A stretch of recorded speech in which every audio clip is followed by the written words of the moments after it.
being in the LifeSet program. This is for youth that are attending a 2-year college and plan to transfer to a 4-year college, or they may go straight from high school to a 4-year college. They get the additional support from a specialist. They get a stipend, which ranges from about $1,100 to $2,000, and they get that each month to help them pay for their living expenses so that they won't have to work, so that they can only focus on their education and use those funds to live within their means until they get out of school. So that's also a part of the YVLifeSet budget, is providing scholars with the stipend.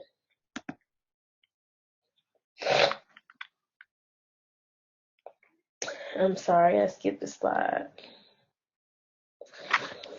So the cost to start up a LifeSet program in a new state is very expensive and sometimes very difficult, because the reason the Tennessee program is so successful is because we do have that partnership with the Tennessee Department of Children's Services, whereas we may go to Georgia or you may go to Louisiana, we don't have those partnerships with their Department of Children's Services. So all of the services are solely provided from our funds that we raise from youth villages. So with that being said, we have to serve less youth.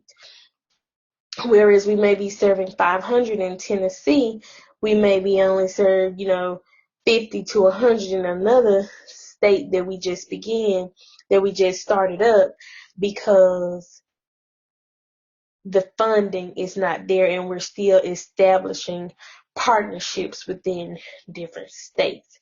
Recently, we had the YMCA in Maryland to purchase our youth villages treatment model. So they have, paid us to use our treatment model and see if it will be as successful as it is here in Tennessee with the youth in Maryland. Next, we have the staffing and human resources. So the entire LifeSet program is overlooked by the regional director, and all of the positions that you see on the screen is housed in the same office, which is the Shelby Oaks office in Memphis, Tennessee. Under the regional director, you have the regional supervisor, and the regional supervisor is responsible for overseeing the clinical supervisors and all of the specialists. The regional supervisor usually does not carry a case, but sometimes when we have very unique cases that may require more attention than others or more assistance than others, our regional supervisor will take over and have a case that she go out in the field and see each week until she gets them to a level where a specialist will be able to see them once a week.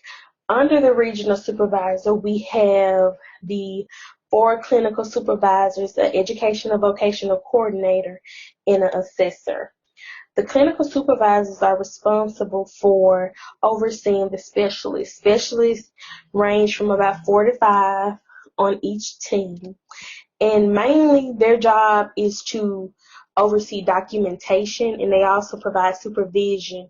So if a specialist is out in the field and they may have a safety concern, they can call their supervisor and get that clinical advice to make sure that we are making sure that our youth are safe.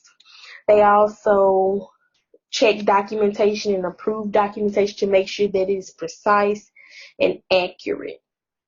Our educational vocational coordinator does not carry cases out in the field, but sometimes when there are unique cases, he may carry them, between a couple of times a year.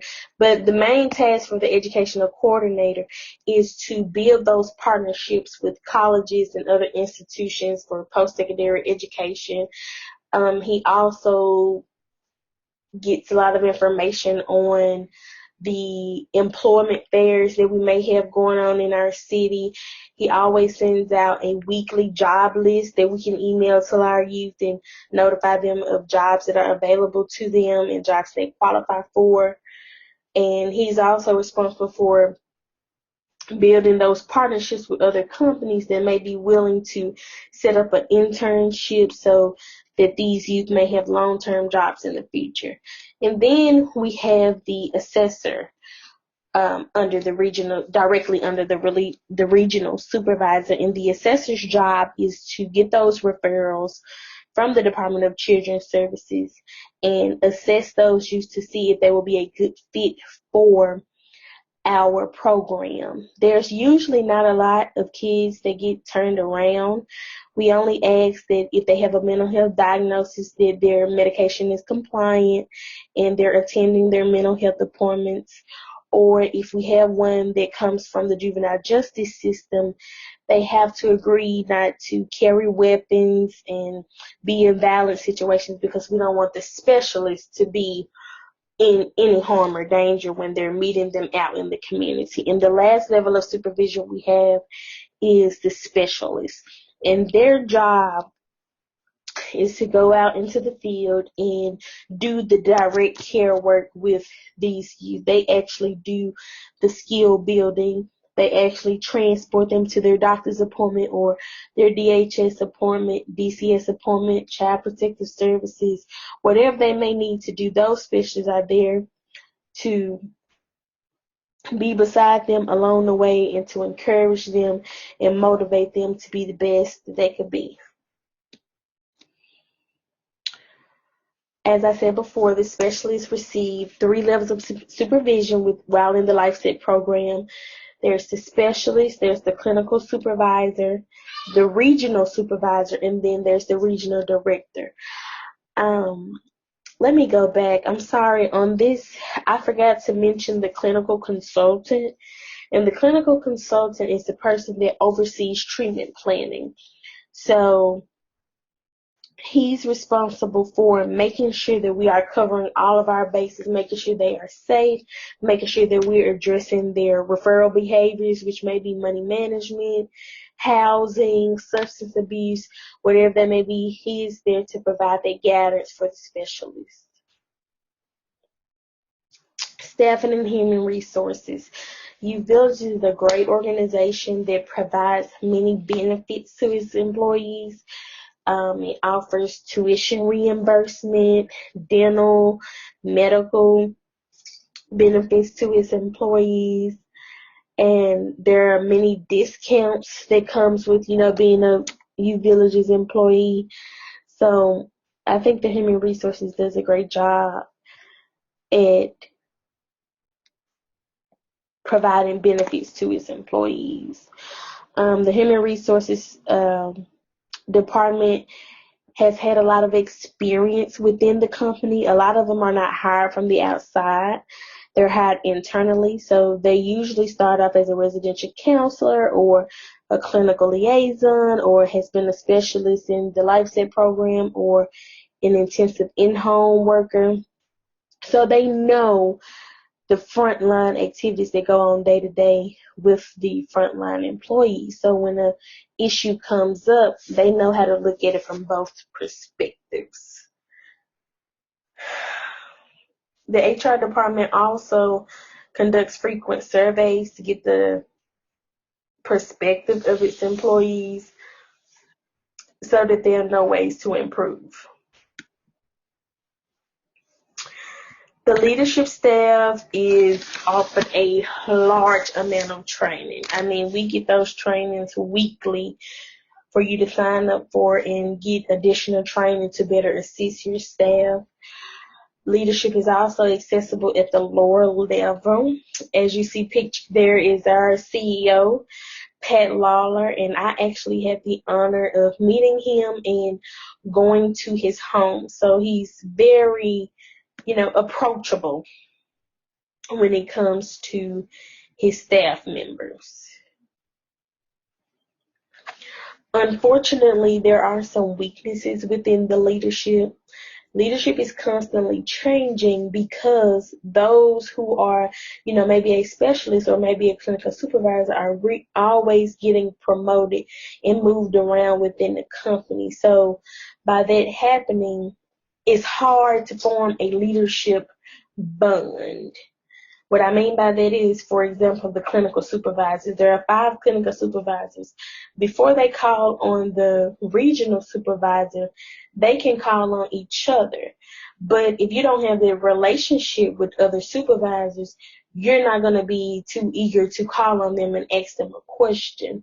And if they're new, you may not be able to ask them a question anyway because they may not know.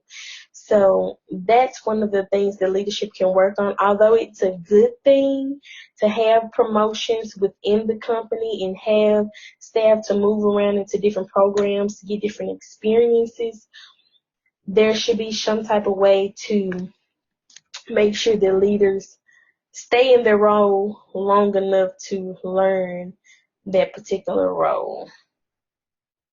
Another weakness is clinical supervisors are faced with taking on more responsibility, because when a supervisor leaves or a supervisor is promoted, the staff and the youth that are being serviced up under their particular supervisor have to be divided upon the supervisors that are left. So whereas I may have five specialists, and let me stop that.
So whereas I may have 5 specialists with 50 youth, if a clinical supervisor leaves, that may lead me to having 3 additional more staff with 30 more additional youth. So the workload can get heavy. Another weakness or threat that you can consider for leadership is the lack of a major pay increase. If you go from a specialist to a supervisor, you may only get $1,000 more. And if you have a master's and you've already reached your cap, you may not get anything more. So that's something that can be considered a weakness or a threat. And also, you can look at burnout. When you have that uneven distribution of tasks or that overload of tasks, it can cause a person to get burned out. And that leads to the frequent leadership change, and that leads to not being able to form that bond.